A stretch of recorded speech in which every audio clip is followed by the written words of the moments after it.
بسم اللہ الرحمن الرحیم۔ آج کی اس ویڈیو میں ہم گفتگو کریں گے واقعہ طالوت اور جالوت کے بارے میں اور حضرت داؤد علیہ السلام کس طرح بادشاہ بنے۔ اگر آپ ہمارے چینل پر نئے ہیں تو ہمارے چینل کو سبسکرائب کر دیں اور بیل آئیکن کو بھی دبا دیں تاکہ ہماری ہر نئی آنے والی ویڈیو آپ تک سب سے پہلے پہنچ سکے۔ جب طالوت بنی اسرائیل کے بادشاہ بن گئے تو آپ نے بنی اسرائیل کو جہاد کے لیے تیار کیا اور ایک کافر بادشاہ جالوت سے جنگ کرنے کے لیے اپنی فوج کو لے کر میدان جنگ میں نکلے۔ جالوت بہت ہی قدآور اور نہایت ہی طاقتور بادشاہ تھا۔ وہ اپنے سر پر جو ٹوپی پہنتا تھا اس کا وزن 300 رتڑ تھا۔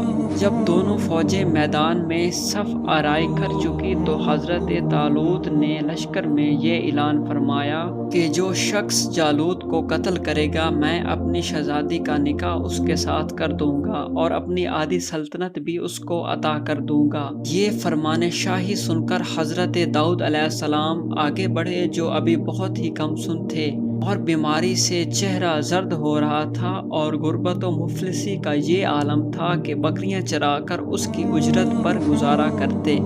روایت ہے کہ حضرت داؤد علیہ السلام گھر سے جہاد کے لیے روانہ ہوئے تو راستے میں ایک پتھر بولا، اے داؤد مجھے اٹھا لیجئے کیونکہ میں حضرت موسیٰ علیہ السلام کا پتھر ہوں۔ پھر دوسرے پتھر نے پکار کر کہا، اے داؤد مجھے اٹھا لیجئے کیونکہ میں حضرت ہارون علیہ السلام کا پتھر ہوں۔ پھر ایک تیسرے پتھر نے پکار کر کہا، مجھے اٹھا لیجئے کیونکہ میں جالوت کا قاتل ہوں۔ آپ علیہ السلام نے ان تینوں پتھروں کو اٹھا کر اپنے چولے میں رکھ لی۔ جب جنگ شروع ہوئی تو حضرت داؤد علیہ السلام نے کوپن لے کر صفوں سے آگے بڑھے اور جالوت پر آپ کی نظر پڑی تو آپ نے تینوں پتھروں کو اپنی کوپن میں اور بسم اللہ پڑھ کر کوپن سے تینوں پتھروں کو جالوت پر پھینکا اور یہ تینوں پتھر جا کر جالوت کی ناک اور کھوپڑی پر جا لگے اور اس کے پیچھے کو پاش پاش کر کے سر سے نکل کر 30 جالوتیوں کو لگے اور سب کے سب مقتول ہو کر گر پڑے۔ پھر حضرت داؤد علیہ السلام نے جالوت کی لاش کو گھسیٹ کر اپنے بادشاہ حضرت طالوت کے قدموں میں ڈال دیا۔ اسے حضرت طالوت اور بنی اسرائیل دیکھ کر بہت خوش ہوئے۔ جالوت کے قتل ہو جانے سے اس کا لشکر بھاگ نکلا اور حضرت طالوت کو فتح مل گئی اور اپنے اعلان کے مطابق حضرت طالوت نے حضرت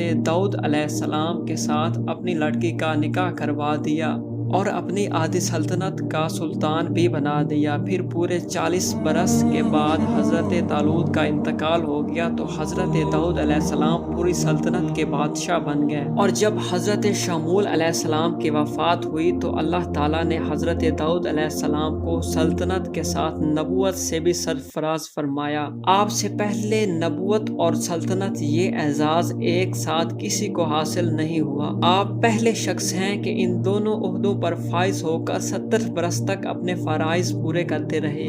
اور پھر آپ کے بعد آپ کے فرزند حضرت سلیمان علیہ السلام کو بھی اللہ تعالیٰ نے سلطنت اور نبوت دونوں مرتبوں سے سرفراز فرمایا۔ اس واقعے کا اجتماعی بیان قرآن مجید میں سورۃ البقرہ میں کچھ اس طرح ہے، اور قتل کیا داؤد نے جالوت کو اور اللہ نے اس کو سلطنت اور حکمت عطا فرمائی اور اسے جو چاہا سکھایا۔ حضرت داؤد علیہ السلام کا ذریعہ معاش کیا تھا؟ حضرت داؤد علیہ السلام باوجود اس کے کہ ایک عظیم سلطنت کے بادشاہ تھے مگر ساری عمر وہ اپنی ہاتھ کی دستکاری اور اپنی خرد و نوش کا سامان کرتے رہے۔